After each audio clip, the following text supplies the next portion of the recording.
Hey guys, welcome to episode 6 of Analog. This week, we talk about Summit. Get ready.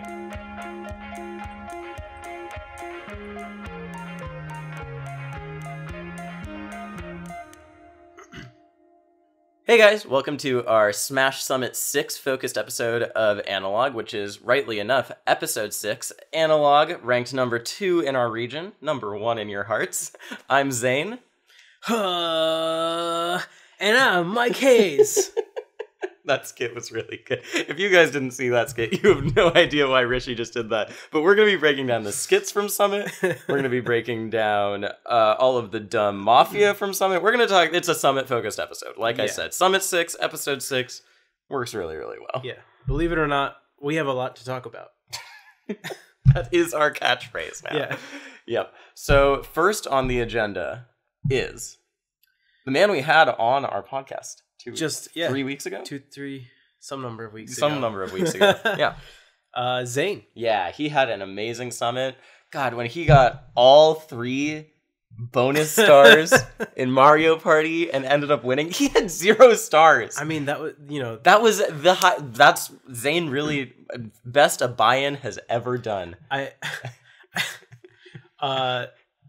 That's actually not true. He actually tied with Amsa for first place in Mario Party. Oh, that's true, because Amsa's the defending champion. Yeah. And Amsa looked like he was going to win Mario Party. Yeah.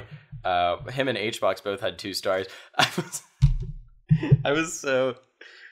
My friends and I were talking about this. So have you ever watched Mango's stream where he plays Mario Party? Not really. So Mango has a rule when playing Mario Party. I know what you're talking about. Yeah, where you have to random. Basically, when you get to the star, you hold down, and so because the cursor moves really fast, a coin flip. It's a coin flip whether you get it. And Mango did that because he's Mango, and no one else did it except for HBox. Dude, he did that last time too, and he almost won. I know. Yeah. But That's the Mango. It was funny that HBox was doing it. Yeah. So I actually messaged Zane today on Facebook, and I looked at our last message, and it was me saying, "Do you want a net play?" And him saying, "Nah, I have a Mario Party game going." So I was like, "Do you see our last message? Can you tell me which event you got first in and which one you did not get first in?" He needs to practice. Imagine if he'd net played me instead of playing Mario Party. He might have gotten 3rd in Mario Party and 1st in Melee. I don't think that's a good trade-off, because if you look at the relative to the field, 3rd, he's in the upper 25%. If he goes to 3rd in Mario Party, then he's 3rd out of 4. Damn, so he gets into the bottom 25%. Yeah, exactly. That's a good point. That's not a worthwhile trade. I guess he did have his priorities straight then. My bad, Zane. My bad. I will say, so they were playing Mario Party 4 at this summit, and my opinion, I have 4 and 5 at home. 4 has really good mini games, and you could see that there is actually a lot of good mini games in 4. 5 has horrible mini games, but it has my second favorite competitive video game of all time, which is Mario Party 5 Beach Volleyball, which is actually amazing. There is a version of it in 4, but it's not as customizable as in 5. It's not fit for tournament play. So I gotta say, since the costumes in Mario Party 2, the peak of Mario Party has been Mario Party 8. Which one is 8? It's the one where all the games are shaking your Wiimote. I had 7 was like the one I played at home, which was the last GameCube Mario Party. Yep. And That's right. 7 had the fucking mic. Dude, I hated that. But the worst part about it was that if you didn't have... So I had a mic. Yeah. And then my dog ate it. No! She chewed it up, and it just was this... Did some of those games... Twisted. Oh my god, they didn't even work. The one where you had to blow into it to shoot a blowgun. Do you remember that one? Yeah. It never worked. But then if you didn't have the mic, it didn't get rid of the spaces. Yeah. They just stayed useless spaces. And then it's like, get ready for a game, and it collects everyone, and it's like, we're gonna play a mic game. And then it's like, you do not have the microphone connected. Sorry. And then everyone goes back, and you just waste like a minute of your life. Yeah. So moral of the story, get your GameCube microphones for Mario Party 7. Yeah, and also play Mario Party 5 Beach Volleyball. It's San Diego has run Mario Party 5 Beach Volleyball side tournaments because crazy. Chroma was part of the the group of us who discovered that it's the second best game. It's caught on in Georgia too. Drugged Fox is my static team's partner for that game. That's why he stopped entering Melee tournaments. Yes, because we've been focusing on our synergy. Makes sense. I've done net play of that game before. It doesn't work actually because you need better reaction speed than in Melee. I see. Wow. So the buffer. I might have to change my main game. Yeah. At least till Smash 5 comes out. Anyways, let's talk about stuff. Yeah, so Zane had a fucking amazing tournament. Yeah, he did. I'm guessing you had the same feeling I did. I was having this weird, like, what the commentators were saying wasn't matching up with how I felt at all. Because when Mango and Zane were about to play, they were like, yeah, Mango's going to win this. He's pretty good at the Marth matchup. He has close sets with M2K, but he doesn't really do... And I was like, Zane's gonna win. Like I felt in my heart that Zane was gonna win that matchup. So I felt like it depended a lot on how Mango was gonna play. Because like I know that Mango is the best Falco versus Marth in the world. Like I don't think there's any question. And I think Sammy. Really?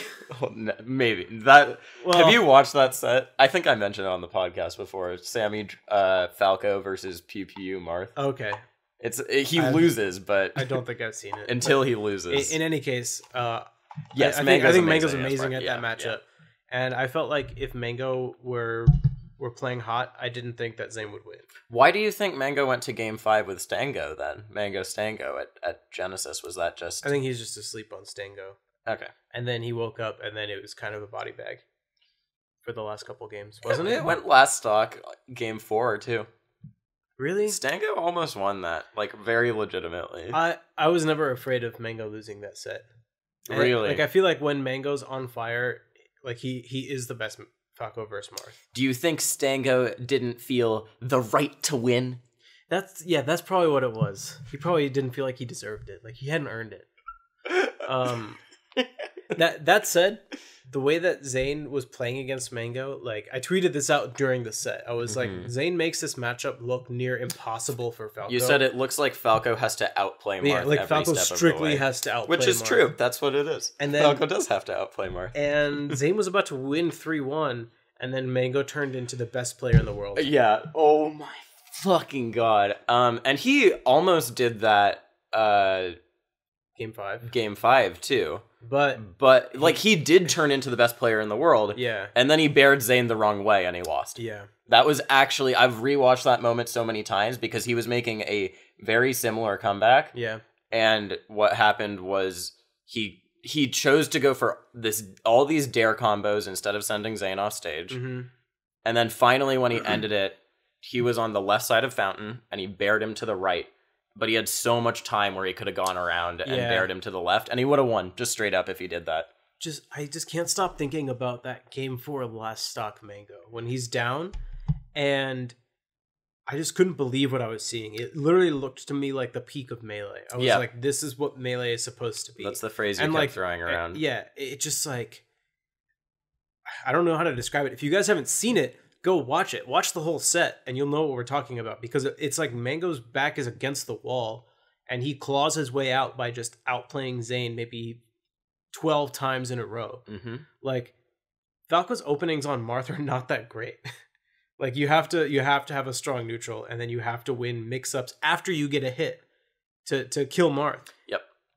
And he just kept doing it. And then he took 2 stocks with his last stock. And when you do it, it looks like Falco wins so hard because what it looks like is that Marth gets hit, and then Marth gets hit again, and then Marth gets hit again, and just over and over getting reset. Yeah. But every single time Mango hits him, it's a mix-up or a read. Yeah. Like after the knockdown. Yeah. So, yeah, it was crazy. It was absolutely nuts. And Zane did say after the tournament that he felt like all the play he did throughout the week with like Leffen, Mango, Armada, basically every single day, kind of sharpened every aspect of his game. Right, yeah. And that super showed through because it really did look like the only way to beat him is to just be in his brain. The only set that Zane looked shaky in was against Mewtwo King. Actually, sorry, against Mewtwo King and a little bit against Armada, he looked shaky to me. He was dropping things that normal Marths drop against Armada's Fox, but Zane does not drop. There were certain things where I was just like, I see. I feel like I'm used to seeing Zane kill him there. Uh-huh. But other than that, I have thoughts on all of the sets. Yeah, so well, I'm gonna take it one at a time. Yeah, let's go through. Mango got Fendi'd. Mango, that is everyone who has ever played Fendrick Lamar. That is absolutely what they were thinking. And he tried so hard to not get Fendi'd. Do you see how many air dodges and up B and side B like inputs he was doing immediately after every hit that Zane had? Yeah. But you know what? You're just dead there. Yeah. If you get hit, also, you are dead. Also, I said something incorrect, which was that I said Mango failed to kill Zane. It wasn't in Game 5. Game 5, Mango got 2-stocked, actually. He just got Fendi'd and lost. But it was in an earlier game that Mango almost brought back, and then Zane clutched out. I think it was Game 3. Yeah, Game 3. And that was where Mango almost made a crazy comeback. And he took him... Yeah, no, I know what you're talking about. That's where he bared him. And he took him back to Battlefield. Yes. Yeah. Dude, that set was freaking insane. It was insane. I'm just like so impressed with Zane's neutral. You know what it reminded me of in some ways was at Shine, I commentated Pew Pew versus Mango, which was also a Game 5 set, and had a really similar feel of the Marth is winning, now the Falco is winning, and just like no in between where they were both just beating each other up. And Pew Pew ended up losing that set, but it felt similar to that. Yeah. That was insane. I mean, I don't know. What do you even say? Like, Zane freaking beat a top 5 player again. Yeah. It had actually been quite a while since he'd done it. But that was that was arguably the less impressive win. I agree. And he agrees too. It depends because Mango this weekend looked really, really good. Yeah. And Plup looked really, really good too, but these days that's what you expect from Plup. So you know? I have thoughts about the Plup set too. Should we talk about Zane versus Plup? Let's talk about Plup. Another Game 5 set. Yep. Zane loses Game 1. Yes. No. Zane wins. No, he won Game 1. No. Yeah, he won Game 1 and No. Zane loses Game 1. And then they went to FD. And go to FD. FD and Plup pulled out the Samus. Yes. I was not expecting that because we haven't seen him pull out the FD Samus in a while. Mm-hmm. He used to do it for Foxes, but now on FD and Stadium, he's just going to Fox. Yep, a lot of the time. So I was pretty surprised to see the Samus, honestly, and it almost worked. He was beating him up for the first 2 stocks. Yeah, I was pretty surprised that Plup got caught by the Ken combo that killed him at all. Yes. Honestly. Yes, I agree. He could have DI'd out so easily and lived. Yeah. And honestly, like, I did feel like Plup's neutral with Samus versus Zane's Marth. Like, I felt like Plup had the neutral advantage. Because Samus has some tools to do that. But Zane... And I should also say that on FD... It's not like he's counterpicking Zane with Samus because Samus is better. Beats Marth on that stage. Samus might be better than Sheik on that stage, but Marth still beats Samus on FD. Yes, absolutely. It's just he has sworn off Sheik on FD in most matchups. Yeah. He really, really hates playing Sheik on FD. And that's the main thing. I totally get it because one of his biggest strengths is his platform movement with Sheik. It gets thrown out a lot, right? But he's so fast on platforms. It's a core part of Sheik's neutral game. Yeah. Because you can threaten needles, you threaten shield drops. Like, Sheik's shield is amazing. Obviously, on platforms, you're protected from all sides. Like, it's so powerful. To play on FD with Sheik, it just means you're doing footsies the whole time. And Sheik's dash dance is strictly worse than Marth, and Marth has a sword. And Marth's punishes off grab are stronger than Sheik's. Yeah. Like, all true. It just makes so much sense for him to pick Samus, who has stronger tools in neutral. You know, you have good normals, you have better reach, you have projectiles. And he made great use of just standing missiles. Yep. I think standing missiles are just fine versus Marth on FD with Samus. Yep. If you force Marth to jump over the missiles, a lot of the time it's good for Samus because it creates a space for her to get in. Dash attack can be amazing in that matchup if the Marth is above the Samus. And Zane knows all this, so he was hitting the missiles with jab, which is what you should do. You should not shield missiles because they destroy your shield. Jab or F tilt is what he was using. Yep, they're both good for beating missiles. But it still really looked like Zane was gonna lose. Yeah, all the way. I thought he was going to. He was doing the jab and the forward tilts, but Plup knew what was coming, and he was punishing them incredibly, incredibly well. So of note, Hugo said that he and Zane played several hours. Yes. And Hugo said that Zane was the most fun he had playing all weekend. Yes, that Zane's brain is fat, is what he said. And they, as we talked about recently, they had a clincher of a Game 5 set at Flatiron. And Zane also beat Duck at Smash Valley. So he's now ticked off all 3 of the best Samuses. I do think that like Duck wasn't playing as well as he would normally against Zane at Smash Valley. Okay. But it's clear that Zane has made strides in that matchup specifically. Well, yeah, and I really actually, I'm glad you brought up the Hugo practice, because this is getting a little off track, because both Hugo and SFAT didn't have great tournaments. Yeah. But their set in losers was actually really interesting. Hugo almost reversed 3-0'd SFAT. And one of the things that started coming into play that I think probably helped Zane prepare for the Samus is Hugo, I think, has some of the best neutral game with missiles of anyone, in that he very, very quickly realizes what you're going to do to beat the missile and starts hard countering it, just like punishing it really hard. And that was how he got those 2 games on SFAT, is he would missile and SFAT would running shine, or like jump cancel shine, or he would try to jump over it or something, or like shield wave dash out, and Hugo would just read it and like dash attack or full hop nair or something. Right. And I think that paradigm is a lot of what Zane had to deal with Plup on FD too. Yeah. So, you know. So then it was 1-1 after the Sheik Samus games, and Plup takes him to Dreamland and just loses as Sheik to Zane's Marth. As Plup tweeted after the set, it was too hard to hit Zane. Yeah. Zane's neutral. So we talked about this. I'm pretty sure we talked about this. That one of Zane's weaknesses in the Sheik matchup recently had been his punish game. And that showed through in his set versus Swedish. At Flatiron. Yes. And Swedish played, like, I'm pretty sure we talked about this last week or the week before, where Swedish played me and Zane a week apart. And like, you know, it's really clear that Zane's neutral is way more evasive and safer than mine, but my punish game on Sheik was harder. In the 2 weeks, he has caught up. I'm sure he practiced with Swedish, because Swedish was there the whole weekend. And Swedish, I know, was helping Zane with a lot of these matchups, including Mewtwo King. And it was just so apparent just from watching Zane versus Mewtwo King. We didn't even talk about the first set where Zane was beating Mewtwo King Sheik. Yes. His punish game looks so much stronger than it did 2 weeks ago at Flatiron. Yes. Like he's getting hella % off up throws, which is what you should be doing, because it's all guaranteed. You know, even if it's at a % where it's not guaranteed, or Sheik has poor priority or whatever, you take her jump and then you juggle her for another 50%. And he was nailing those. Yeah. And Plup couldn't hit him. Plup's neutral, I thought, was pretty good for the most part.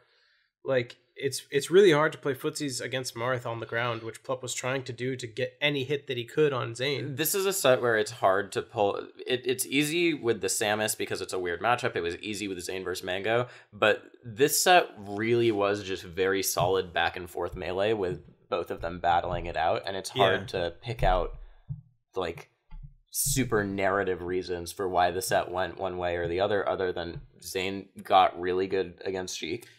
I do have one. There was one like really gaping hole in their, like, their set was amazing by all counts in my opinion, but one, which is Plup could not edgeguard Marth. Yep, I knew that's what you were gonna say. That was so sad, and I saw so many tweets about it. Yeah, he dropped so many free edge guards against Zane's Marth, and honestly, with how close the set was, that could have been the difference. Like, you can't argue that was not the difference maker. It would have been the difference. That had to be the difference maker. He didn't go for needle edge guards at all. He did, and he just missed them all. He just missed, you know. Yeah, that was. But the bigger thing is that Plup clearly has not watched Zane versus Junebug or me versus Junebug, because Junebug is a big proponent of the Sammy stall. Right, yes. As are a lot of these, like, more nerdy Sheiks. Loudandus. Right?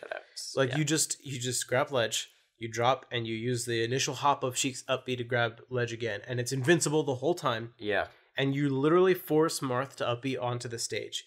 And there's no tricks involved. And Marth cannot take ledge from Sheik while she's doing that. And one of the things is, it's not just that it's invincible the whole time, because obviously normal Shino stall does that too, and other characters have invincible options too. Yeah. It's two things. It's that one, it's it's one that it doesn't put out a hitbox, which is good in this situation. Yeah, Marth can't up B into the poof like he would for a Shino stall. And then it's two, that it's one of the downtime of doing the action to re-grab the ledge is very low with a Sammy stall. It's one of the reasons people are sometimes afraid to do it, because you actually have to do it very quickly to get the perfect to like get the perfect cycle of it. But what that means is that you're more frequently able to act at the timing that you want to. Yeah. Because you can refresh so quickly. I mean, honestly, it should just be a free edge guard for most of those scenarios where Plup let Zane get back to stage. Yeah. Like if he were doing that, it would have been like a perfect melee set.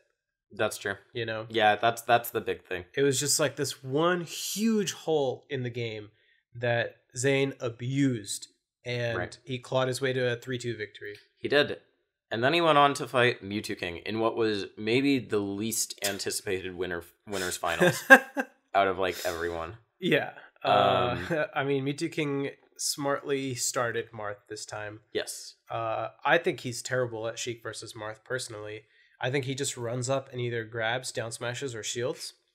And it worked for the first couple times against Zane, and he took game 1 against Zane in their pool set. Yes, then Zane won said, 2 Sheiks in a row. Yeah, Zane said, what if I play neutral and I space around all those approaches?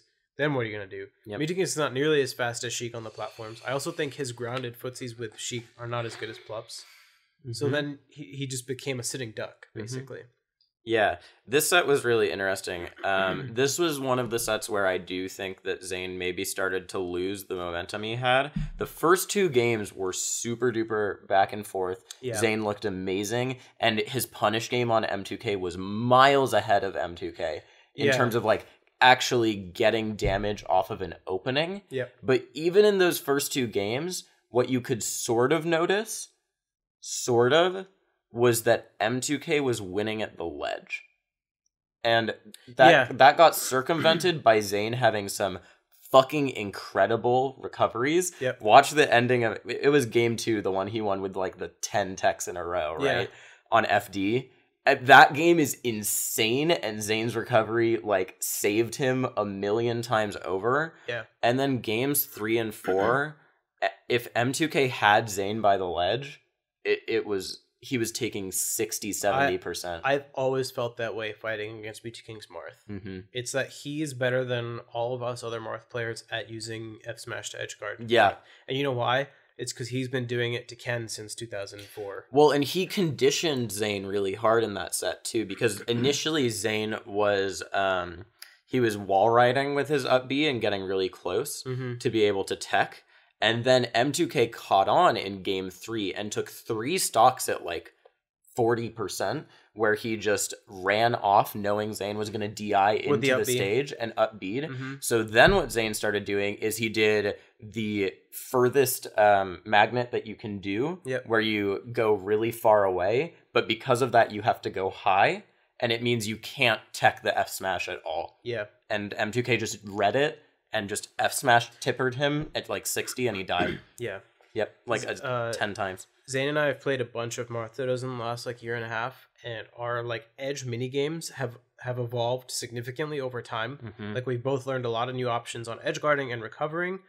But frankly, Mewtwo King's been doing it twice as long as either of us. Exactly. Because I never had a Marth that was good enough to even warrant having to develop those games until Zane started getting good. Mm. And then it basically came down, like the sets between me and Zane would come down to like punish game and then who was able to edge guard. Because then we'd have a set where one of us is just not able to edge guard the other. And then, you know, I would lab something new out or he would lab something new out and then it would change the next time. But Mewtwo King's had this stuff down since forever. Right. So that was pretty clear. And you said that Zane's punish game got better. If your punish game as Marth gets better versus Sheik, it gets better versus Marth. Because a big part of that is being able to get true combos off up throw. And juggle and yeah. So that's something that I put a lot of work into a while back. And I noticed a huge difference. Like when I play against Pew Pew or Moon, that like my punish game off up throw was it felt like it was stronger. That makes sense. And the same thing happens off up throw against Sheik. But the thing with Mewtwo King is that his juggles are the best. Yeah. That you just can't come down. And we saw that versus Armada. Yeah. Which is how Mewtwo King got to Winners Finals in the first place. Yeah, dude. He played so... he played the way he did that one summit he beat Armada, but the whole time. Yeah. He just did that the whole time. Yeah. He just hit him over and over again. Actually, not even that. He had some real new discipline and tech, especially when Armada was near the edge, that was really, really good. Shoutouts to Toph for pointing it out. Shoutouts to Kira for that one tech chasing with down smash video, because that got M2K so many early kills against Armada in their first set. So I feel like Mewtwo King's Armada set this time is like he listened to things people have told him a long time ago and only listened to it yesterday. Because one of the big difference makers in my mind, and full disclosure, like I talked with Lott and I both talked with Armada the day before this set when he was preparing for Mewtwo King. And based on what I had seen from Mewtwo King in past, and Mewtwo King is also, I've also talked with Mewtwo King about beating Armada.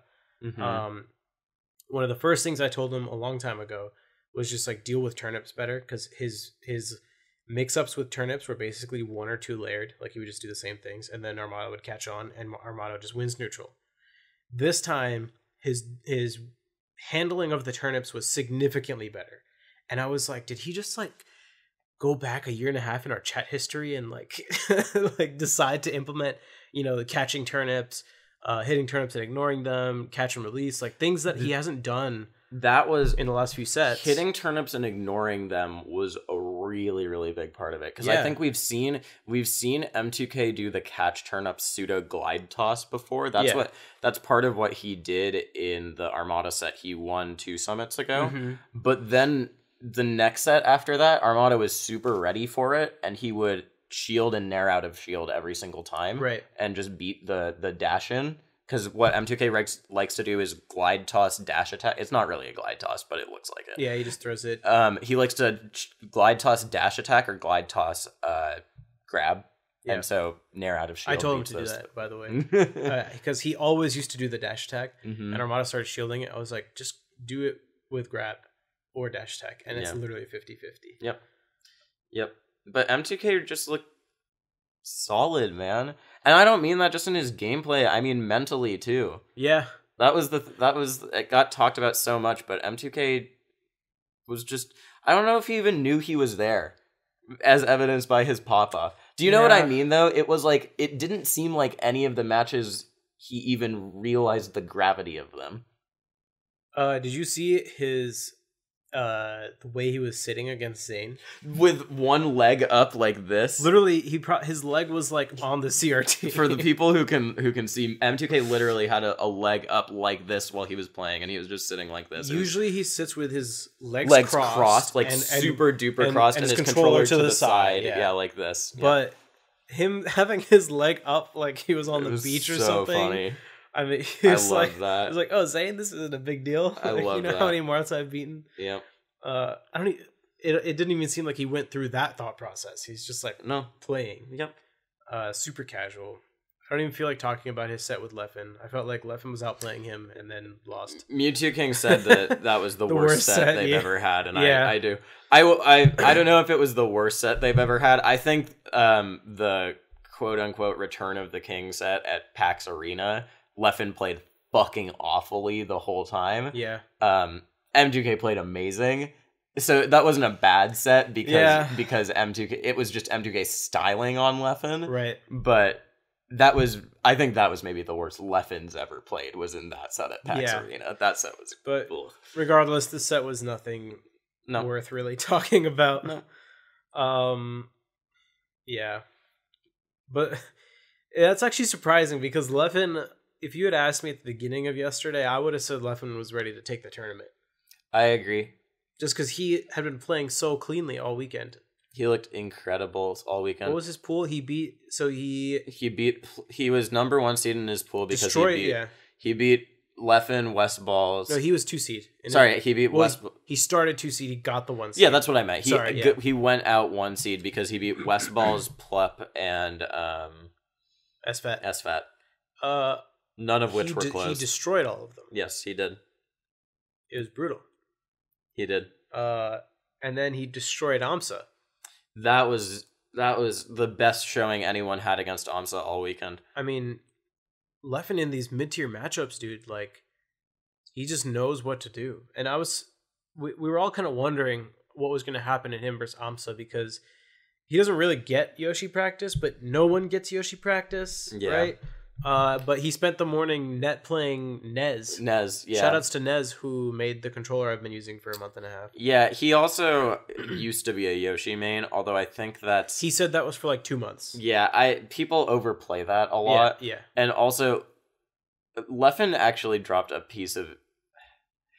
I love Leffen's commentary, for the record, and I think he's amazing on Summit commentary, specifically, because he doesn't have to care about the trappings of typical commentary. Yeah. And he gave a lot of really useful Yoshi info. He did say one thing incredibly wrong, which was that Yoshi's double jump just increases his weight, which is... I tweeted about that, and he corrected it. He's now said he was wrong, and he retweeted things saying that he was wrong, but for the record, that was news to me. Yoshi's double jump armor is heavy knockback. Heavy armor. It reduces all knockback to him by a set amount, and usually it's under 0. So yeah. Apparently, Nana. I did not know that. I knew that. Nana has inherent armor, -5 KB on all hits. So Luigi's weak up B will not do anything to her. Yeah, that's why. Is so funny. Yeah, that's why if they both, it's one of the reasons why if they know DI as Falco, it's really good, actually, because what'll happen is if they no DI your shine down air at 0, then the main climber, Popo, goes a little higher, and then you get another shine down air, and then they're split after that. I see. Yeah. The more you know, man. Yeah. I think it's time for us to take a quick break. Yes, but we've still got so much to talk about. Zane took up the bulk of our conversation, but oh my god, we still have like Armada, HBox, AMSA, none, Falco. We have Falco to talk about. Yeah, Mafia. Yeah. All right. There's a lot. We'll be back. Stay tuned, guys.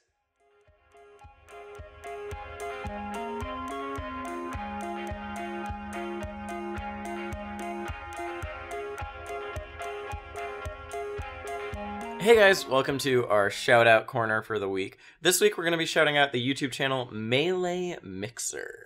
Yeah, Melee Mixer makes combo videos about players, and it tries to highlight their background and a little bit of their personality interspersed with a lot of clips.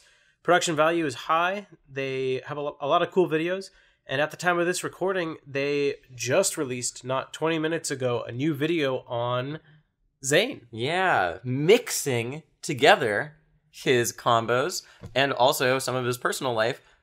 You might see some cameos from some faces you know in that video, but go check out the channel. That video is great. His video on Curve is really good. Has some cool motion graphics in there. It's definitely sick. Yeah. So if you haven't gotten enough of Zane, go check it out. Hey, fun fact. Did you know that Zane placed higher at Smash Summit 6 than he did at the MDVA Invitational? Oh, man. Maybe that's why Jerry is actually number 1 in MDVA. Yeah. Congrats to Junebug on being top 10 on MIOM this year. See you guys.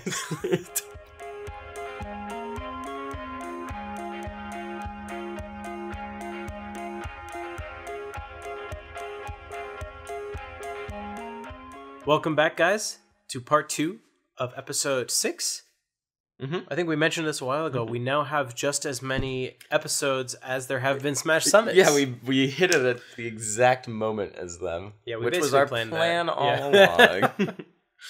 along. Anyways, we talked a lot about Zane's, accomplishments in Mario Party and some of his dabblings in Melee in the first portion of this episode. So why don't we get into some of the other things? Do you want to start talking about the bird? Yeah, dude. That's why I wore this fucking shirt today. For those of you who are listening on you got SoundCloud or iTunes. I got my Marth shirt on. Oh, you do? Yeah. It was a good weekend for Marth, too. It was a good weekend Day 2 was great for Falco, and then day 3 was really, really good for Marth. Yeah, man. Shoutouts to PPMD. But I got my Falco shirt on. Let's go. Let's talk about the bird. Let's talk about the bird for sure. So there were 3 Falco mains, and Ginger had I would say a little below expectation summit. I don't know. He you know, he was one of the lower ranked players there, but I was still expecting him to do I wanted him to do better, is what I'm trying to say. I think it's just that he was seeded last. Second to last, but last in his pool.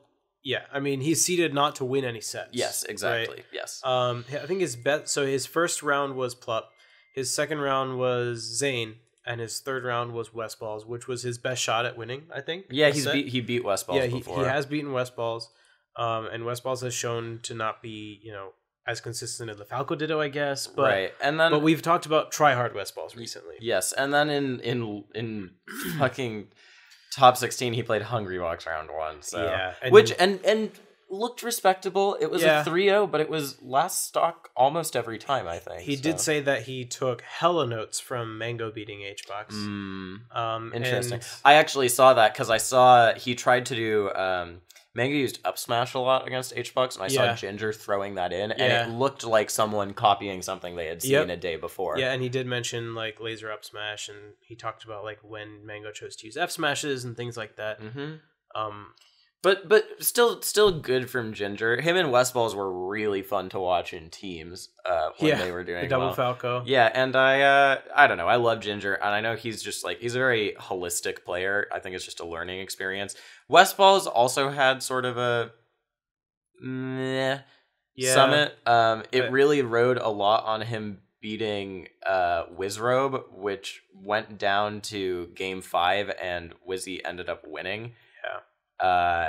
And then he ended up losing to None in losers too. So from what I've heard, None is the one Falcon who makes Westballs look bad at the matchup, and it did kind of look that way when they played. I think last year they went 3-3 in sets. Dude, None disrespected him. He did, dude. The I think it was the FD game where None was like, I just don't want to end this game with a knee. I'm gonna stomp you and then and jab reset and walk away. Yeah, he really did not want to end that set with a knee. It's in his name. Yeah, no knee. So not great for Westballs. But when we talk about the bird, it's because Mango had a really good day 2 at least. Day 3. Well, let's talk about day. Wait, how many days were there? There were 4, but I'm counting 3 of competition. Okay. So day 2 was Mango's pool. Okay, yeah. So his pool and teams day. Was that the same day? Oh, yeah. So I want to talk about teams too. Yes, we should talk about teams. We mentioned that Ginger and Westballs were the double Falco in teams. Yes. Didn't do super great. I mean, they beat None and Wizzy. They beat the double Falcon. And they went to game 5 against Toussaint and HBox. So. You know. But the real story of teams is that Mango is the best team player in the world. Yeah. I mean, like straight up. This was even before we got to see him play in singles, and people were like, Mango might win the tournament. Yeah. Because the conversions he was getting, especially against Armada and Leffen, it was insane. And then he was saving SFAT all the time. He was controlling so much space. It's like he was playing NBA and he was on fire the whole time. Yeah, yes, that is a really good way to put it. Some of the stuff he was doing, he just had no hesitation. That I was like, this was such a big brain decision.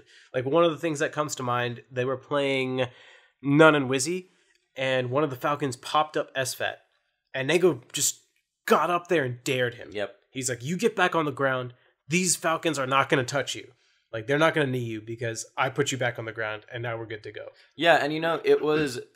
Falco Fox has become a really, really powerful team. Actually, the time when it became really, really good was however many summits ago when Mango and Lucky teamed and made their huge run to 3rd in teams at that event, I think. Fun fact, Mango and Lucky beat me and Lod at Pound 4 in 2010. Wow. 8 years ago. Wow. With Fox Falco. But we've seen that team just rise and rise and rise in prominence over the past few years. It's given PewFat and UGS a ton of problems with not just Mango's Falco, but other Falcos too. Like Westballs and Plup beat PewFat. Was that it?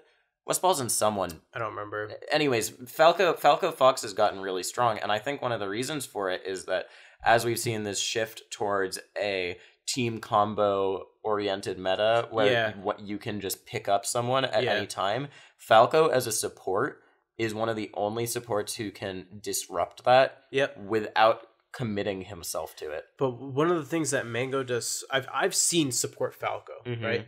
Mango is able to do support Falco, but Mango is able to play lead. Yeah. He's able to be the front man. Which does not usually work for Falco in teams. He finds an opening, and then he just target switches like a madman. Because he's so fast. I mean, he's, the fastest Falco. He's the most aggressive Falco. And he just makes it work. Like, if you guys have not, if you haven't watched Summit by now, like, what were you doing this weekend? That's a good What excuse do you have? So I'm going to try not to say that, but seriously, yeah. Even if you've seen them, go rewatch them. Yeah. Because Mango's Falco in teams was just a work of art. And then Armada and Leffen ended up figuring it out by the end. And it sort of looked like some steam was... Armada and Leffen really just started figuring out ways to put together their big punishes, and once those big punishes got put together, it was just too insurmountable a lead for SFAT and Mango to get past. And they talked about this a bit in their interview as well, that they kind of decided to start 2v1ing Mango and kind of shutting Falco down as much as possible and saying, like, we're not going to let you act. And Fuck the bird. Yeah, and honestly, once they started doing that... SFAT seemed kind of helpless. Like, he didn't really know how to get in. And I do think that in general, SFAT is not like a balls to the wall aggressive kind of fox in teams. No. And I know PPU has commented on that as well when he's teamed with other foxes like Plup, who is that kind of fox in teams. Right.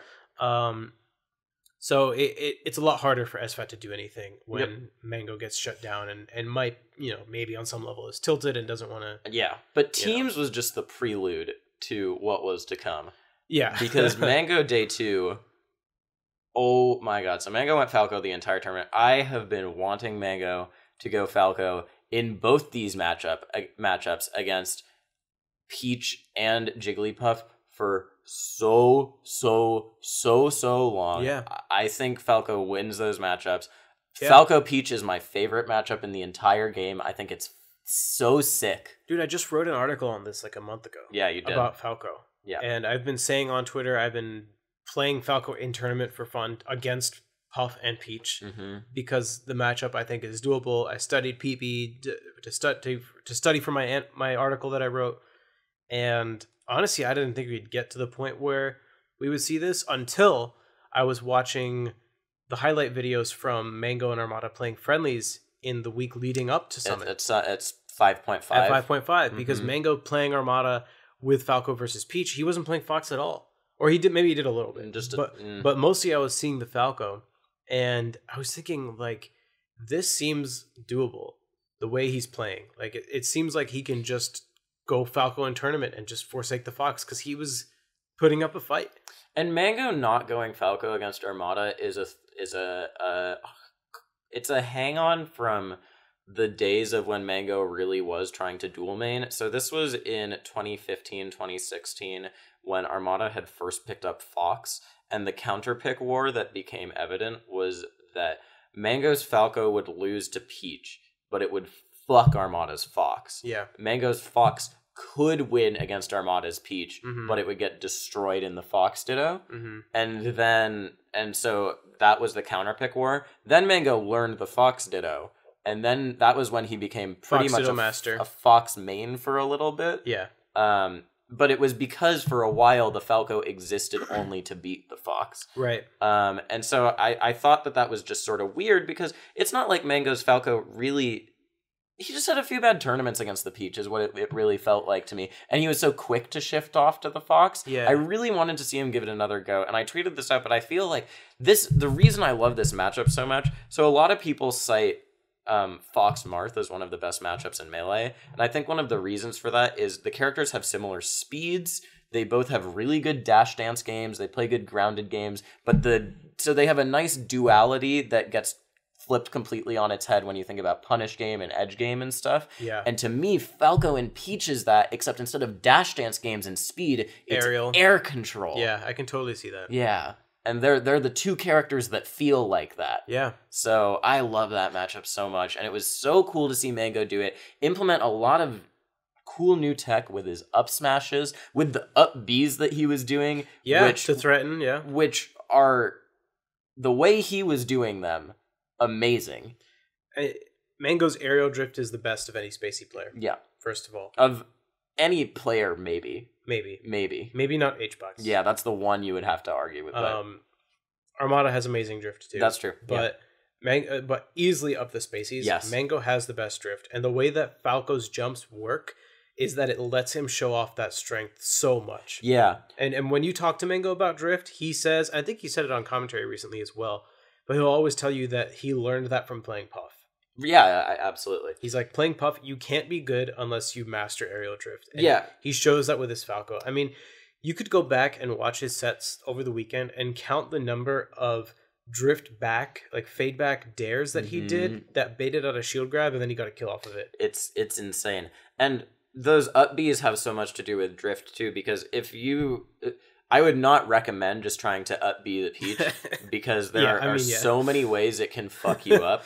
If the Peach up air, if you try to do it, she can actually like fall below and up air you sometimes, and you're dead. You're just 100% dead. Yeah. Dare can stuff up B. Obviously, it's how she edge guards, and then she can nair you out of it, and that's really bad. But what Mango was doing that was so good is the Armada loves floating to the top of the screen and using it to get out of bad situations. He loves doing it, but there are 3 resources Peach has to get back down. There's her float, her parasol, and her air dodge. Yep. And what Mango does with that up B is he gets rid of one of the resources, and then he uses his amazing drift to say, okay, now I'm in a normal position. You are going to be down here at some point eventually, falling down with me trying to read you, but now you've used one of those things. Yeah. And if you've used air dodge or parasol, you've actually used all of them because you're in because then you're in special fall. You're in special fall or helpless state. So it was really good. And I think that the commentators kept making fun of it, but they realized it was good too. And part of the reason it's good is he forced Armada to land in an unfavorable position. So our Mango was the 3rd seed in this pool. Yes. And he beat everyone. The way he ended up getting to Armada after destroying None, first of all. Yeah. A nice warm-up for Mango. This is something Mango hasn't dropped a set to Falco. Yeah, in like 10 years. Yeah.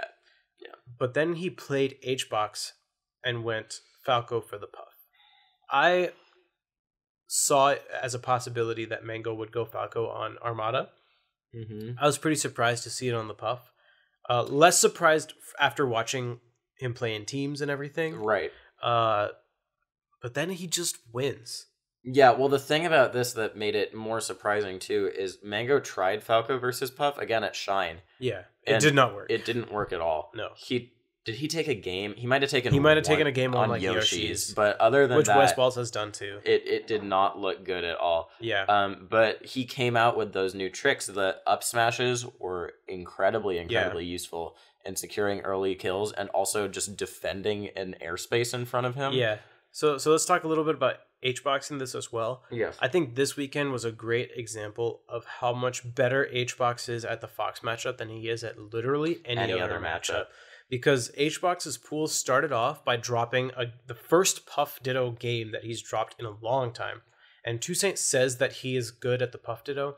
As far as I'm concerned, it's really hard for me to tell who is and who is not good at the Puff Ditto because it's such a weird matchup. And because usually when I'm watching, I'm not paying that close attention. And also we only see it like once or twice a year. But he dropped the first game.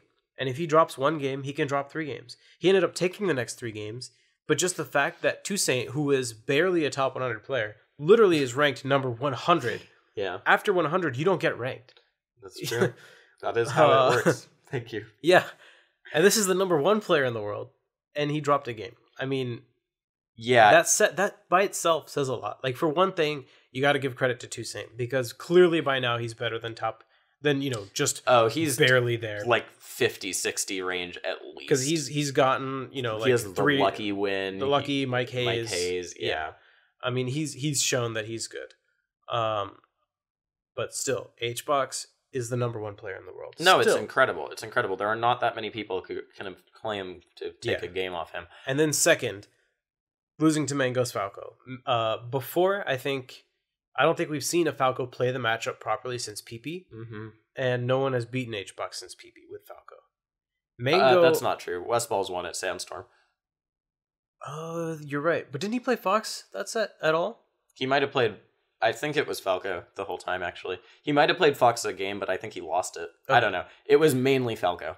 Okay, I see. Well, regardless, yeah. HBox is largely dominant against all the Falcos. Yeah. But one of the commentators said, I don't remember who it was, but they said Mango was going into that set preying on HBox's defensive options. And can you tell me how many rolls Mango dared? Dude, so that's amazing too. That's one thing that I think is one of Falco's incredible strengths against Puff, is that Puff's roll is bad, dude. Yeah. It's really, really bad. But cross-up dare, Falco's cross-up options are scarier than any other character in the game. Definitely. Fox can force a roll out of Puff, but to do it, a lot of the time he has to be in front of her. Yeah, it's a bigger commitment to with do Fox. shine pressure and be able to get your nairs off, and because you want to be able to do grab, and obviously you can do shine turnaround grab or something. Yeah. But the point is, dare does so much shield damage, and cross up dare, Puff's she has to roll. And she actually cannot do anything other than roll at that point. And Falco can get farther because his jump lasts longer. Yeah. And if Puff decides to wave dash out of shield and Fox nairs, Fox gets grabbed. Right. A lot of the time. If Puff wave dashes out of shield on Falco's dare, she gets knocked down. Yeah. She's either in knockdown in a tech chase scenario or she gets she's popped up. You shine, and then you're at top platform. Yeah. So kudos to Mango for basically abusing that aspect of HBox's play. Which, in all fairness, HBox won the run back. He did win the run back. It was 3-1, I think. It was 3-1. It felt different for multiple reasons. I don't think HBox was playing his best on day 2. Straight up. I think that there were some gaps in his game plan. I also think Mango is not playing his best on day 3. I agree. You tweeted about this. I tweeted about this. People thought it was a joke, but I meant it really seriously. I really had this sinking feeling in my gut that, like, this momentum, it is not going to last. Even if Mango plays this good, it's just not going to carry through into the third day. And so I was like, can we play the tournament, all of the tournament on day 2? And that's kind of just what Mango is like as a player. Yeah, exactly. But I think Mango has clearly shown that there is room for solo Falco in this meta. And we literally talked about this on, I guess, what was it, last week's podcast? I'm pretty sure we talked about like just solo maining Falco and like why he's not there, right? Yep, but he's there now. I mean, Mango showed that there is space for Falco. The two big matchups that a lot of Falco mains complain about is Peach and Puff, and sometimes Marth. I don't get why anyone complains about. Well, because people are huge fans of West balls and they want to go balls to the wall. They want to go West balls to the walls. You know? Yeah. But I think a lot of it has to do with just his personal feeling too, though. Yeah. So, did you watch the Bad Melee podcast from Summit? I missed it. No. It was very good. But one of the things that they talked about was, so Donby Miles was saying that he was talking about matchups he finds interesting in the game, and talking about how even though he's a Fox main, Fox becomes not interesting for him because a lot of the matchups are just abusing another character, and that Fox Puff feels like that. And he said he was talking to Mango, and Mango said Fox is the Sheik of 2018. Really? And what he meant by that is that when people used to complain about Sheik before Plup started doing his thing, is because it was very predictable what a Sheik was going to do. They were going to shield, they were going to try and wave dash back and grab you, and they were going to F-tilt you, and then they were going to do F-tilt to forward air. Yeah. And these days, with everyone having their sick pocket Fox, sometimes it feels like that with Fox. Fox's punish game is so mapped out on so many characters, especially in matchups against like Puff or Sheik, that it's just hard to appreciate what the Fox is doing. Almost too flowcharty. It's too flowcharty. This obviously doesn't apply to every Fox or every matchup. Like, Pew Pew's Fox is the antidote to this, where you don't know what the fuck he's going to do. KJH's Fox, too, I think, does not look like that whatsoever, and KJH's Fox is really, really interesting. I think that's a good way of putting it. I've kind of had the similar sentiment as well, like the way Fox feels in this meta, but I hadn't really been able to articulate it well. Yeah. So that's a good way of putting it. Yeah, and so I think, obviously, since Mango said that to Donby, it's a way Mango feels, and I think that's one of the reasons he went Falco. Yeah. Because Fox is boring. Well, I'm pretty sure I mentioned this last week, but last time I talked to Mango about it, he said he considers himself a Falco main who has a really sick Fox. Yep. That's how he feels in his heart. He is a Falco main. Yep. And it really shows, you know? It does. I should also mention that what Mango said, and this is how I feel too when I play Fox. So when I'm watching Fox, sometimes, a lot of the time I get that feeling, this is just Fox doing Fox things. Mm-hmm. When I play Fox, it feels fucking amazing. You get to move so fast, you can do literally whatever you want. Yeah. And Mango said he still loves playing Fox. Yeah. But Mango cares about how he looks and how it looks in comparison to other Sometimes the way too. you have to play Fox to win a tournament is not how Mango wants to play. It looks like everyone else's Fox. Yeah. And that's not what... Mango never wants to look like everyone else. Yeah. That's the antithesis of what he wants to be. That's true. Yeah. Okay. We talked a bit about Mango. Mm-hmm. Why don't we talk a bit about what HBox attempted to accomplish this weekend? Yeah, you had that running tweet thread of HBox collecting the or the Infinity Stones. Yeah. Which really would have been a pretty crazy storyline. So if HBox had beaten everyone in losers, he would have beaten every top 6 player except for Plup to have won the tournament. Yeah. So I streamed before bracket started on Sunday, and I was just looking through the bracket, and someone said something about HBox being Thanos, and I was like, looked at the bracket, I was like, he literally has 6 matches to play in losers bracket. Yep. If he gets to grand finals, then he will have all 6 Infinity Stones. Yep. Did you see the movie? Yeah, I did. Okay. I did. I saw it this last weekend. Then so sorry for the viewers, I'm going to show something to Zane here that we're not going to say out loud. Because it's a spoiler for the movie. But I'll just capture his reaction to my Facebook chat with Hungrybox. Yeah, well, he said this on commentary. Yeah, this was after I sent that message. Yeah, that was really funny. Yeah. Hungrybox was about to bring balance to the universe. That he was, to the Melee community. But I thought it was a really cool narrative to at least bring some people some semblance of joy to have a Puff crushing losers bracket. I think if HBox had won, I would have been hyped for it. Legitimately. Same, because it was. I mean, he put his sunglasses on, and he got down to business. He beat Ginger 3-0. He beat Axe 3-0. Man, let's talk about the Axe set for a second. Axe tried Young Link. Why? Why do we want to talk about the Axe set? Because I want to know if you think there's any hope for Axe beating Puff. Yeah, absolutely. And how's he going to do it? I think either of those characters could do it. He just needs to work a lot harder. You think Young Link or Pikachu? Yeah. What about Falco and Marth? I think obviously there's hope with both characters. Many people have shown us that. I don't think Axe's playstyle of either of those characters is suited to fighting Hungrybox. I don't think his playstyle is suited to fight Puff with any of his characters. Where he wants to fight. I agree, but it would be easier for him to make the adjustments with Pikachu or Young Link than with Falco or Marth. Yeah. So he just will never play the way with Falco or Marth. I agree. But with Pikachu or Young Link, it's a lot closer to the playstyle he has currently just because of how those characters play. You know, the commentators were pointing out that like some of the things Axe was doing with Young Link were just not good. Yeah. And I can totally see that. I think I would love to see him try more Young Link. Yes, and just do it better. I think that's how I feel too. Yeah. Because I feel like, so basically what I'm saying is all of Axe's characters are hyper aggressive, run in and fight. But Young Link as a character necessitates using projectiles, and Axe loves using projectiles. And let me tell you from experience, he is hyper aggro with Young Link. Yeah, he is. But because Young Link uses projectiles as a character, yes, he is closer to just using projectiles because he has to play that way. Yeah.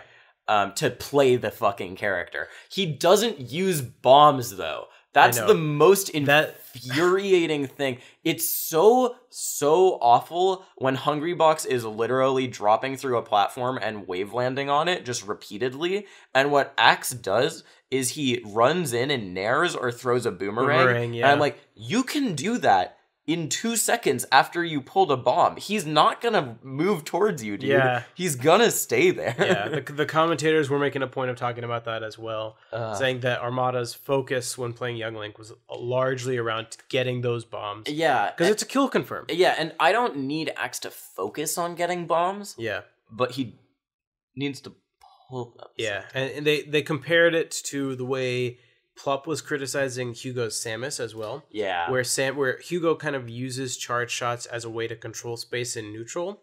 But here's the thing. You can control space in neutral to the point of a stalemate, but nothing further if you're going to use boomerangs. And if you already are at a deficit, Hungrybox is going to time you out. And he did twice, which is how he got the time stone from Axe. That was what I was wondering, how you were determining which was which. So the space stone from Ginger, someone else said. I was like, whatever, fine. He'll take the space stone from Ginger. I guess I can see it like Falco control space. Right. Time from Axe, and then power. Power is Mango. Yeah. Leffen's reality, because I felt like when you talk to Leffen, he makes you face reality. Yeah. Okay. Yeah. You know. So that was reality, and then I felt like Plup or Armada. I felt like the Mind Stone fit Armada much more than Plup. But I didn't think, I thought the last one, the Marths, would have to be Soul Stone. Yeah, absolutely. And you know how like you have to sacrifice something if you want to get the Soul Stone. Right. In this case, the sacrifice would be Zayn in Grand Finals. So yeah, I mean, Hungrybox hugged Zayn that one time. He's clearly a very good friend. I was going to say that if it came to Hungrybox beating Zayn. I was like, he sacrificed his best friend. Clearly, Zayn. He hugged him after he. What win was that? It was Leffen. Oh my god, that was so bad. Where he hugged him because he made the bracket easier. When Zayn tells the story, he thought it was chillin' because he just sees a blur of a liquid jersey running towards him. And then he was like, wait, H-Box? That was the tournament after that. The tournament after that is when Slime was like, Hungrybox runs up to you on stage to hug you. What do you do? Yeah. Oh, man. Yeah, but Armada put a stop to that. In the first set, he's beaten Hungrybox in like 5. 6. Yeah, it was 5 sets before set, this. Yep. I tweeted about this mid-game that Armada's neutral in Game 5 made that matchup. Oh god, it was disgusting. I felt euphoria watching that because it was like, this is what Melee looks like. I saw 2 peaks of Melee at this tournament. One was Game 4 last stock Mango versus Zayn, where Zayn makes the matchup look literally impossible, and Mango just outplays him like 100 times in a row. And then the second time was Armada making it look like Puff is not a character. And I know that is all he wants to accomplish in Melee. Really? So those were you can't... I have one other peak of Melee. Am I forgetting something? Yeah, absolutely. You're forgetting we'll go... Yeah. Amsa, dude. Yeah, we'll get... we'll get to Amsa. That would be the third, for that sure. Was... for sure. So, okay, that... Okay, I'm going to hold off my thoughts on that one. Okay, yeah. I'll hold off my thoughts on that one. But I was so impressed with that Fox Puff play. And I saw someone on Reddit make the rare good analysis that they watched Crunch play against Michael, and they were saying that a lot of the top Fox players when playing against Puff seem to go for risky things in order to get these early kill setups. But he said that the way Crunch played is that he kind of always is playing to maintain control of a neutral so that Puff can't do anything. Yeah, and this should come with a disclaimer where Crunch lost that set. Yeah. Crunch was... we talked about this before. Yeah, Crunch was super duper fucking nervous, and he's amazing against Puff. He knows how to play against Puff. Yeah, he coaches the best player in the world. Yeah. Like, there's no doubt that he knows what he's doing. Yeah. So, maybe there's some merit to that. Obviously, the top players know this, like especially Leffen and Armada. But Hungrybox makes it so hard for you to do anything about it. But in this case, Armada was just, he was in the zone. That's what Plup does too. When Plup plays H-Box, yeah, he doesn't let Puff do things in neutral. I think Plup is a little bit more aggressive. Like he'll call out. He's more. Yeah, he'll call out Puff's like defensive options. Like if Hungrybucks decides to jump back, he's gonna get hit for it. But it's the similar. I could always be engaging with you style. Yes, for sure. To threaten. And maybe that's what we just need to see more of for the people who are still playing Fox against Puff. Yeah, I think that's also how Leffen plays when he wins too. Yeah, it's just. I feel like Leffen started making some tech flubs towards the end of this bracket. Yeah. Like tournament winners. And I stuff agree. Like that. Oh, God. Oh, dude, and Zane's tournament winners were... Zane and Leffen both had, like, their final stock was 5 tournament winners, which was really sad. But I did want to say, I think people need to take more into account how HBox has shifted in the matchup. This reminds me of something I wanted to say earlier, where HBox beats Campy Fox now, and I think Armada has realized that. Yeah. HBox just figured out how to beat it. And you were saying, I hope this shows people that HBox is just incredible at the Fox matchup. Like, that's he's just so much better at it than any other matchup. If you ask him about it, that's how he talks about it too. When I did my interview with him, the thing he kept saying was like, Crunch and I figured out this matchup, and we're getting really close to making it unwinnable for Fox. He does think of it as a matchup thing, not just a holistic getting better thing. Yeah, and he is like that good. Like, he still isn't losing to other characters until we see some kinks in the armor this weekend. And this weekend, still, he got 4th place. He's still the number 1 player in the world. Do you think Zane would have had any chance against HBox? Because I don't, really. I mean, so I talked about this a bit when I was streaming before the bracket on Sunday. Having played Zane, like, periodically and sometimes frequently over the last few years, I have a good idea of when he makes a significant improvement versus when everybody else notices how good he already is. This weekend, he had made an improvement from his last performance at Flatiron. Okay. Like, him practicing with these top players made him a better player. Okay. Definitely. Like, he looked cleaner. His punishes were sharper. His neutral was sharp. His composure was amazing, which showed through in his Mango set. Yep. I mean, he got top 3 at Smash Summit 6. It's because I was gonna say that he had no shot against beating Plup either. Really? That's how I felt at the beginning of the day. But then he got so much better. But he's been labbing the Sheik matchup like a very big amount recently. Well, right? he's been labbing the Puff matchup for a while too. Okay, so that's what I didn't know that. But he had been labbing the Puff matchup prior to the last time he got 3-0'd by HBox. I see. So it's hard for me to say because anytime that me or anyone else says that Zane can't do something, he then just does it. So I'm gonna say it is not outside the realm of possibility at all for him to beat HBox. But having played HBox in 2 or 3 sets by now, he still hasn't taken a game. Yeah, my feeling is that it would have been his worst showing, but it's impossible to say. I mean, I thought Plup was his hardest matchup of the tournament. Yeah. I thought like Plup and Mew2King would be his hardest matchups of the tournament. Yeah.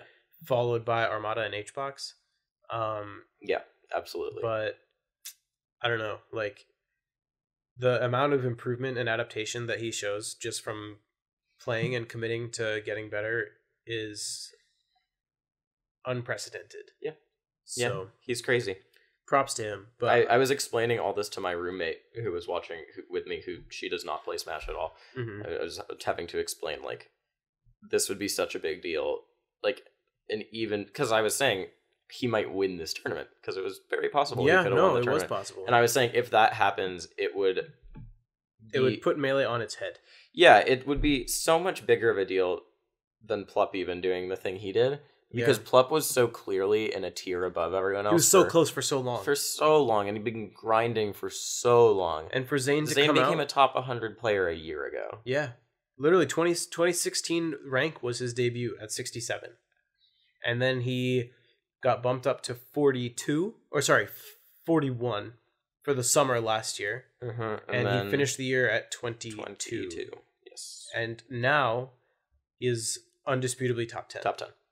Top 10. Who does that in a year and a half? Yeah, and you know what's sad, actually, is that I always get sad when SFAT gets bumped out of the top 10. And he was arguably 10th right now. Yeah. But he's not top 10 anymore. This is not to discredit SFAT or anyone else because they've been at that level and they've maintained that level while everyone else is getting better.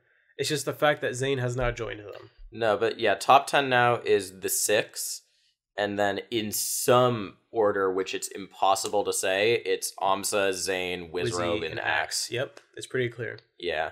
But I want to talk a little bit more about Armada. Mm-hmm. Speaking of top 10, Armada is one of those guys. Yeah. He bodies Amsa. He bodies Plup. Oh boy, when Plup switches to Fox as a last-ditch effort after losing the Fox-Sheik matchup. That was Amsa Armada Plup happened, and I went to the bathroom, and it was over. It actually, I'm not even exaggerating. I watched game 1, and then I was like, I'm gonna go watch. I'm gonna go to the bathroom, and I got back, and the set was over. I think Plup was tired, and he tweeted out the same. That he just he kind of faltered a little bit, and Armada was heating up, and as we saw by the end of Game 5 with HBox, he was hot. And then he did the pop off of Legends. Oh, yeah. After beating HBox. Yeah. Well deserved, as we've now gone into great depth. Yep. I tweeted this as well. If I were in Zayn's shoes sitting down to play Armada with that smirk on his face after the pop off of a lifetime, I'd be shaking in my boots. I mean, how do you go up against that guy? Like, he got to you in bracket. You should be like, all right, now you got to try and beat me. Yeah. But I'd be like hiding in the corner, man. And then Armada starts off Fox, which he basically has never done against someone who he has never played before in tournament. He is really stubborn about playing Peach against people who have not yet proven they can themselves. Beat his Peach. Yep. And I gave some of this info to the commentators, so if you were watching live, you already know this. But Hugo. Or chillin'. Yeah, chillin' read it out. So Zayn had been playing Armada in friendlies, and he felt like he was doing better against Armada's Peach than his Fox. Oh gosh, if you watch the VODs of Summit 5.5, it's Zayn repeatedly getting 3-stocked by Armada's Fox. Yeah. And then Leffen switching on and Zayn winning every game, proving that he's playing fine. It's just that Armada was fucking destroying him. You know what's weird about that? So I talked to Zayn last week, and Zayn still thinks Leffen's is the best Fox versus Marth. Yeah. But he agrees that Armada is more consistent. Leffen gets tilted on stream.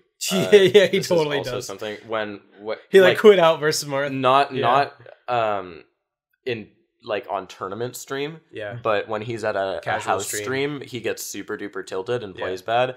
I remember a stream where he was hanging out with Nunn right before he won Canada Cup. Yeah. With his fucking crazy run. Mm-hmm.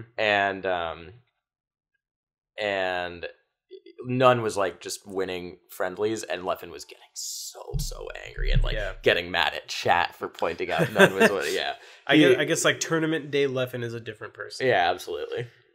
So Armada takes game 1 against Zayn handily with the Fox. Mm-hmm. And then there's a moment, so you know Zayn's going to FD. Yep. And there's a moment where Armada's like, do I stay Fox or do I switch to Peach? Because Marth wins both those matchups on FD, arguably. Armada, I feel like I just imagined this in my head. I'm pretty sure it actually happened too. Armada stays Fox with a smirk on his face.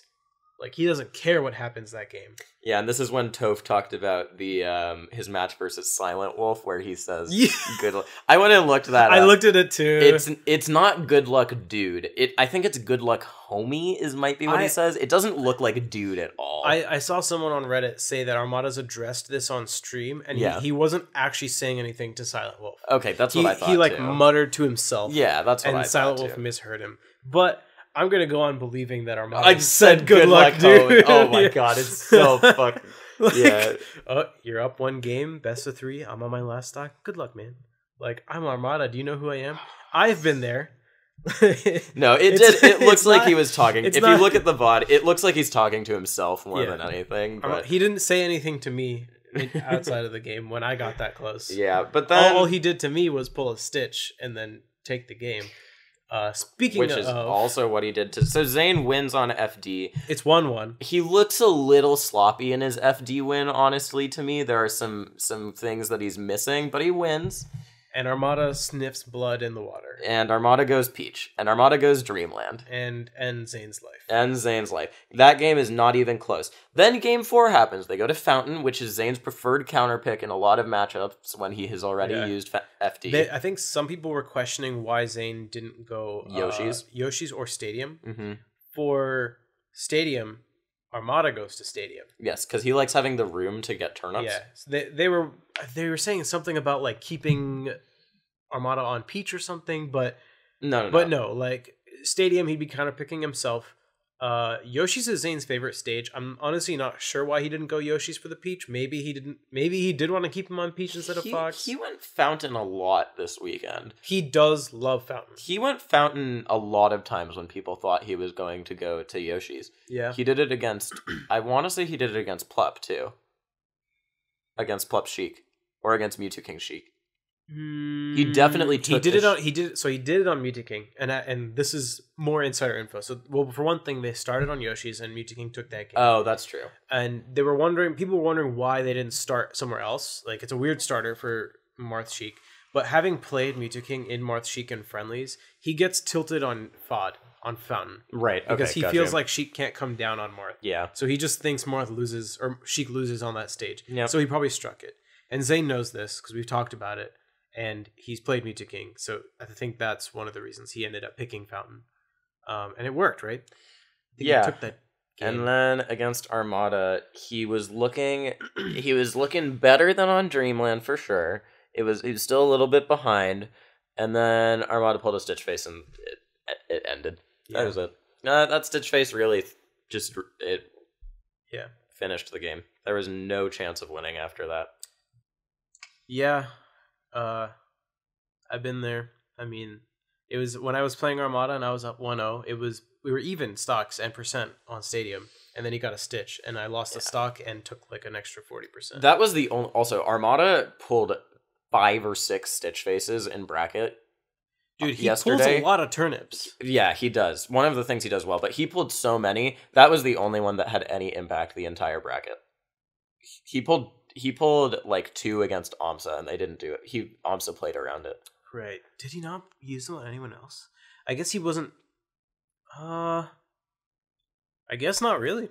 I didn't watch Armada. Oh, I did watch. He might have pulled one against SFAT, but that game was... I might be thinking of one of the Mewtwo King games, but it probably didn't make much of a difference. No, yeah. And then Armada, we talked about him versus Mewtwo King. Yeah, I mean, Mewtwo King just won. Armada tried Fox. Mewtwo King threw out a lot of random moves, and it worked. Yeah, that's what M2K said too. My Marth is so random. But let's talk about Amsa. We don't have much time left, and this is the last. This is the huge thing to talk about. So this was the third peak of Melee we saw during the weekend. Okay, so that's what I was going to address. So I won't use the word peak of Melee play when describing the set. I want to describe Amsa as the spirit of Melee. Okay. Rather than the peak of gameplay. Not to say that it wasn't amazing gameplay. Yeah. Because it was. But Amsa like embodies Melee. Like he picks a character that he loves in and out of the game. He works his ass off. And he gets close, fails, keeps working at it, and then succeeds. This is my pick for set of the weekend. Hungry Box. Yeah, even with Mango beating Armada with Falco, beating Hungry Box with Falco, which obviously was fucking ecstatic about. Yeah. Okay, but Amsa versus Hungry Box had me popping the fuck off. I was screaming in my apartment. I was like, yes, let's go. And it was one of those things where when I wrote my editor's note for Major this weekend, I didn't put this in because I was trying to be brief, but like that was... Yeah, it's the spirit of Melee, dude. Yeah. That's the beautiful, beautiful thing where that can still happen. Yeah. Oh my god, I can't believe it. He's just like, he's gotten so close before. That's the thing. Yeah. He's gotten so close, and somewhere in my heart, I still didn't believe that it was possible. That he would actually just take the set off HBox. But he did. He played it amazingly. HBox has said himself that he feels like the matchup is... somewhere close to 50-50, which I totally buy. I agree with. So a lot of people have said, like, I saw some summary of what happened this weekend, and someone was like, Amsa won in a matchup that was thought to be close to unwinnable. I don't think this is one of Yoshi's worst matchups at all. Yeah, I don't think so. I think Falcon, I mean, Amsa still almost lost to none. and that was and then Nun went Ganondorf game 5. That's which another was a story. Terrible decision. But Falcon, Peach, Fox, Falco, I think they're all way worse than this matchup for Yoshi. Yeah, it's if you're like playing against a Yoshi and you want to just like pocket pick a bad matchup for Yoshi, you can't really do it. You know what I mean? Right. Like you have to kind of practice against Yoshi specifically, like with your main or with whatever character you plan on using. You can't. It's not like if you're fighting Sheik and you hate Sheik, I'm just gonna go Ices and have a chain. Right. Like right. no one really has that on Yoshi because you can get bodied so hard for messing something up. Yeah, but I don't. The thing Puff is not one of those. Characters with high ground speed do better against Yoshi than characters with high airspeed a lot of the time. Yeah. And Puff's ground speed is not her strong suit. Yeah. And then, Bear is very good at walling out Yoshi. But once Yoshi gets double jump up, like his double jump up, if you bear Yoshi, it's going to go poorly for Puff. Because you will always take trading a Nair as Yoshi with Puff's bear. Yeah. Because it's effectively... First of all, it's going to send her farther because she's lighter if you guys are even percent. And secondly, it like counts as double percent because she dies so much earlier. And taking stage position from Puff is so much stronger as Yoshi. Exactly. If Puff wins a neutral exchange and Yoshi's like, oh, I lost neutral, where does he go? He goes to the ledge and he starts shooting eggs. Yes. Until Puff gets tired. Which I'm still annoyed people don't know how to beat. But it's fine. It's really, really good.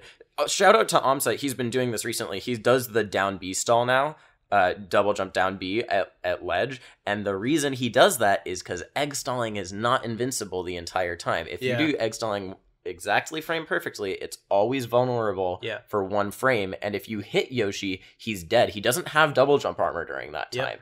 It'll look like he does, but he doesn't. He's in his up B animation. Against worse Yoshis than Amsa, I've been able to like eke out little kills there. Like you can even run up at the ledge and shine, and the egg will actually kill Yoshi. So Sechi, the UK Falcon, developed a piece of tech with this that he was showing. He's used it against Avalancer before, and someone else used it against Amsa at some point. Okay. You dash attack the egg. You clank, and then because of the persistent hitbox, you hit Yoshi and fall to ledge, and he dies. Dang. And you can do it with Fox. Leffen tried to do it once. He fucked up. Yeah, I saw him try to do it, but he didn't get the dash attack out in time. Falco does amazing against. If you get in, the hard part is getting to that position. Amsa will do something different by the time you get close enough to challenge. And then it's scary too because if he comes up and down tilts you, you can die from that. Yeah. But Falco can auto cancel bear every egg. And then forward smash beats it. Forward smash goes through the egg and it hits it, it goes below. So on Yoshi's story with the lip, it doesn't matter because that's one of the things that's annoying is Yoshi's technically lower than you. With Puff, I don't actually know if you could do it because of the lip. I think Puff's forward smash, like run at the ledge. Puff's forward smash might go too high because Yoshi would be low. But anyways, egg stalling's amazing, but it's not as good as Leffen makes it out to be. Yeah, but you do like. Amsa will do something different by the time you get close enough. But yes, that's true. But the point is to force him to play those mix-ups and get him off the ledge in the first place, right? Yes. So I did some analysis for Amsa in Yoshi Puff at the last summit when I was his coach because he was going to fight Hungrybox there as well. And I basically told him, like, you are not going to die until you're at 200+% if you avoid up air and drill. Right. Because those are the only ways Puff's going to kill you. Yes. If Puff back airs you off stage, Yoshi can always come back. Pretty much all of Hungrybox's kills are with drill up smash, or he gets under Yoshi somewhere and he gets breaks the armor and then he gets another up air. Yeah. So really, like those are Puff's kill conditions, and Yoshi can hit Puff with nair, up air, or like a smash if he can, you know. Yep. And then it's just so crazy given how good Amsa was playing this whole weekend. He had a rough time against Nun, but that has always been his worst matchup, and it's a horrible matchup for Yoshi. So why did Nun start and end with Ganon? Given that Amsa's worst matchup has been Falcon historically. Because Nun doesn't think about. I don't think Nun knows Amsa's worst matchup is Falcon. I don't think he cares. I guess he much. Just hasn't watched any. And Ganon's not bad against Yoshi, especially on Yoshi's story. Well, I think his Falcon is way better. But one thing you didn't consider is that UCF was on. Okay. With that, let's talk about some of the peripheral parts Hey of man, Summit. all I'm saying is it's true. Did you see that Phantom that killed Axe? Which Phantom? Axe was up being back to stage. Oh, I heard about it. I looked away. I didn't see it. Against Plup, and Yeah. Plup's down air phantomed, and Yeah. it killed him. That was crazy. Anyways, let's talk about the peripherals. We really need to close out. So, Rishi, in 1 minute, give me your estimation of Mafia. Town sucks. Yeah. Town got a little better over time. Yeah. When we interviewed Zane a couple weeks ago, He said he was going to be horrible against and I Mafia. thought he'd be good, and I was wrong. No, he's so Zane, bad. don't play Mafia unless you put as much work into it as you put Melee, because you're bad. Yep. Mango's amazing as Town. Scar's good as Town. Hugo had a surprisingly good first run as Mafia. I thought Scar got way too much flack for the game where he was Scar loses his cool. Yeah, I thought he was playing they killed him for a super dumb reason that game. The thing that Summit Mafia players are the worst at is killing someone because they're not making sense, which is a horrible move most of the time. It was good to kill. When Hugo literally was just like floundering and died, like it was obviously right to kill him then. Yeah. Killing H-Box that same game because it was like you can't remember who killed Zoo. Yeah. Mafia would that. remember who killed Zoo. I It's know. only He made that point too. I know He he made that did. point. He did. It was really dumb. But But Crunch gets so into his own head with I that. know. Um, Shout outs to the people who shouted me out for being a good Mafia player, even though I've literally only played it twice in my life. yeah, and then also no reveal on death sucks. It's the fucking worst. Is that format of standard? Mafia. I love no reveal. I hate It's so it. suspenseful. It's not standard for a lot of other ways. It's just there's no the amount of info is so low. I love that. It's not standard in a lot of. That's why with the less info you have, the more the Melee players' personalities have to come That's out, true. which makes it really entertaining. Yeah, Chillin played well until the end. Dude, Chillin played terribly in the beginning. Yeah, terribly in the beginning. He was so obvious. No one picked up. He kept covering his mouth anytime he talked. You did, yeah. And then with the hat too. Yeah. Yeah. And then he played good. He bust Hugo, which was good. He had Yeah.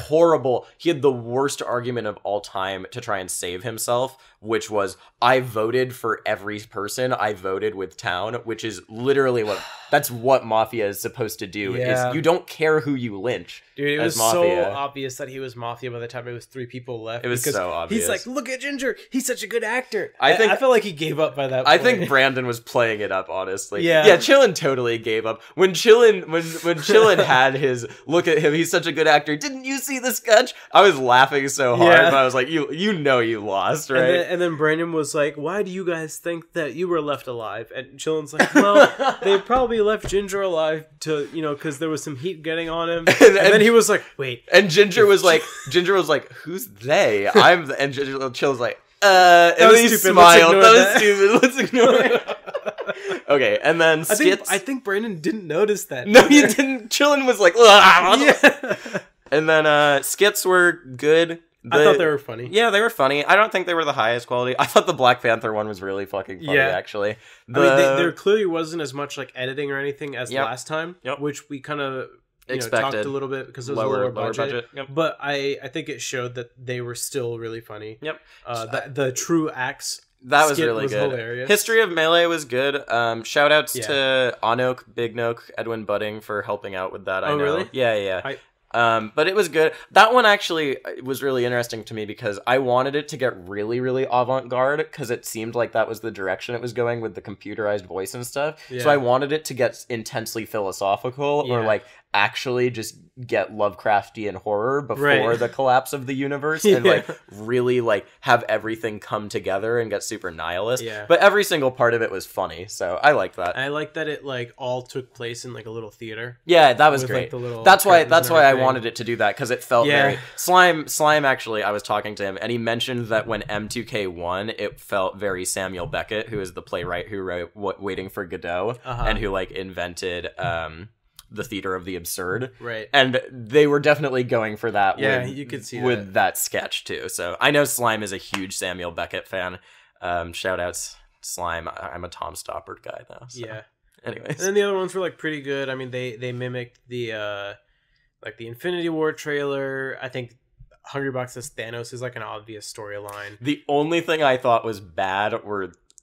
No, actually, you know what? I'm not gonna... Someone worked hard on the thing, and it was fine. It was good. I'm not gonna... Okay. I'm not actually gonna say anything's bad. Yep. But by and large, really good. Falco Logan was good. Yeah, I like when they recreate the thing, they had the side-by-side. Yep. Yep. That was about, like, everything. Yeah, right? And then in gameplay, what an amazing summit. Oh, there was the Scar and Toph late night show, which... I mean, they did a good job. It was fine. It was so late for us. It was like 3 or 4 a.m. I actually fell asleep while I was watching it. Okay, but we are so far over our runtime. What a long second half. Yeah. We stayed true to our promise that there's a lot to talk about. Thank you guys so much for listening. You guys know where to follow us. Analogcast everywhere. Analogcast@gmail.com. Smash God with a 0. Ipengu. Yeah. That does it. We're done. Thank you guys so much for listening, and we'll catch you next time. See ya.